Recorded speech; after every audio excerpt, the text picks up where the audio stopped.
ഞാനൊന്ന് ചോദിക്കട്ടെ മാവേലി, മാവേലി കുറെ വർഷങ്ങളായല്ലോ കേരളത്തിൽ വന്നു പോയിക്കൊണ്ടിരിക്കുന്നു. കേരളത്തിലെ ജനങ്ങൾക്ക് എന്തെങ്കിലും മാറ്റമുള്ളതായിട്ട് മാവേലിക്ക് തോന്നിയിട്ടുണ്ടോ? ഞാൻ നോക്കിയിട്ട് സമീപകാലത്ത് കേരളം കൈവരിച്ച നേട്ടം എന്താന്ന് വെച്ചാ എല്ലാ ദരിദ്രവാസികളുടെ കയ്യിലും 1-2 മൊബൈൽ ഉണ്ടെന്നുള്ളതാ. അത് നല്ല കാര്യത്തിന് മാത്രമല്ല ഉപയോഗിക്കുന്നത്. അത് നേരാ. കേരളത്തിലെ എല്ലാ ചെറുപ്പക്കാർക്കും ഇപ്പൊ മൊബൈൽ മാനിയ എന്നൊരു അസുഖം ബാധിച്ചിരിക്കുമല്ലേ. ഇത് നോക്കിക്കേ.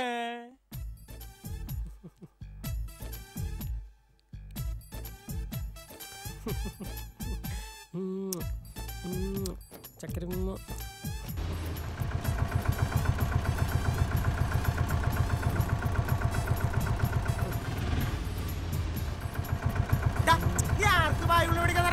റോട്ടിന്ന് മാറിക്കണ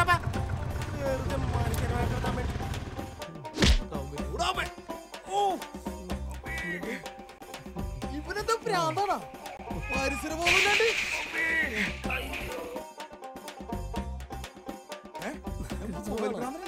എനിക്കിവിടെ പരമസുഖ ചക്കര ഉമ്മ. പ്രിയമുള്ള സുഹൃത്തുക്കളെ, ഞങ്ങളെ ഒന്ന് ശ്രദ്ധിക്കുക.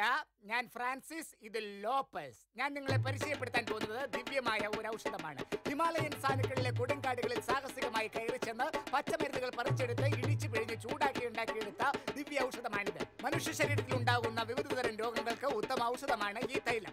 ഉദാഹരണം പറയുകയാണെങ്കിൽ കപ്പലിന്റെ മുക്കിൽ തളർവാദം പിടിച്ചു കിടന്ന വെല്ലിമ്മയുടെ കാലിൽ ഈ തൈലം 2 തുള്ളി പെരട്ടിയതേ ഉള്ളൂ. ഒറ്റച്ചാട്ടത്തിന് വെല്ലിമ്മ ഫോട്ടോ വെച്ച് കടപ്പുറത്തെത്തി. ഇവന്മാരങ്ങനെ പലതും പറയും, കേട്ടാൽ അറിയാൻ പാടില്ലേ നുണയാന്ന്. പ്രിയമുള്ളവരെ, നിങ്ങൾക്ക് സംശയമുണ്ടെങ്കിൽ പല മഹാരഥന്മാരും ഞങ്ങളുടെ ഈ തൈലം ഉപയോഗിച്ചിട്ടുണ്ട്. നിങ്ങൾക്ക് അവരോട് ചോദിച്ചു നോക്കാം. മഹാത്മാഗാന്ധി, ഇന്ദിരാഗാന്ധി, തിലകൻ, സത്യൻ, നസീർ എന്നിവരൊക്കെ ഈ തൈലം ഉപയോഗിച്ചിട്ടുണ്ട്. നിങ്ങൾക്ക് സംശയമുണ്ടെങ്കിൽ അവരോട് ചോദിച്ചു നോക്കാം. ഇതുപോലത്തെ 2 തരികിടകള് തല്ലുകൊള്ളാത്തതിന്റെ കുഴപ്പമാണെന്ന്. നല്ല പെട കൊടുക്കണം 2 പ്രിയമുള്ളവരെ, സംശയമുള്ളവർ മുമ്പോട്ട് വരിക. ഈ തൈലം 2 തുള്ളി നിങ്ങളുടെ കയ്യിലെടുത്ത സാമ്പിൾ പരിശോധിക്കുക. നമ്മുടെ തൊണ്ടവേദന, കൈകാൽ മരവിപ്പ്, കഴുത്തുവേദന, സന്ധിവേദന, നട്ടല് വേദന, കാൽമുട്ട് വേദന, മുട്ടുവേദന, കണ്ണവേദന തുടങ്ങിയ എല്ലാ ഔഷധങ്ങൾക്കും എല്ലാ രോഗങ്ങൾക്കും ദിവ്യമാണ് ഞങ്ങളുടെ ഈ ഔഷധം. അവന്മാർക്കിട്ട് നല്ലോണം കൊടുക്ക്. ഇനി മേലെ തട്ടിപ്പ് കാണിക്കരുത്. കൊടുക്ക്. പ്രിയമുള്ളവരെ, ഒരു കാര്യം ശ്രദ്ധിക്കുക. നന്ദൻകരയിലുള്ള നന്ദൻ ചേട്ടൻ തളർവാദം പിടിച്ചു കിടക്കുകയായിരുന്നു. നന്ദൻ ചേട്ടൻ നടത്തിയത് ഈ തൈലം നട്ടലിൽ പെരട്ടി കൊടുത്തു. നന്ദൻ ചേട്ടൻ ചാടി എഴുന്നേറ്റ് ഓട്ടോ എടുത്ത് ഇവന്മാർക്ക് എവിടെ പോയാലും തല്ലി കിട്ടും. തല്ലി കൊല്ലണം 2 ഇതോടുകൂടി നിർത്തണം.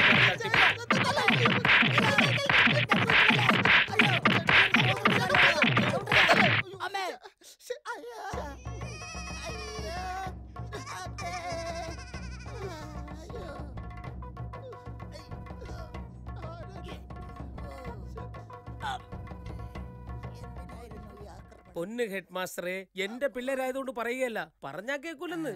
മാഷ് നന്നായി തല്ലിക്കോ. എന്റെ പിള്ളേർ അങ്ങനെയെങ്കിലും നന്നാവട്ടെ. ശരി മാഷെ. അങ്ങനെ എന്റെ ടിൻറ്റുമോന്റെ കൂടെ ഈ വർഷവും എനിക്ക് ഒരുപാട് കാഴ്ചകൾ കാണാൻ പറ്റി.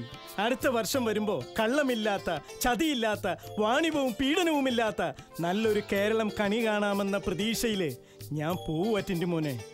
മാവേലി ആഗ്രഹിച്ച പോലെ തന്നെ നടക്കും. നടന്നാ മതിയായിരുന്നു. നടന്നത് തന്നെ.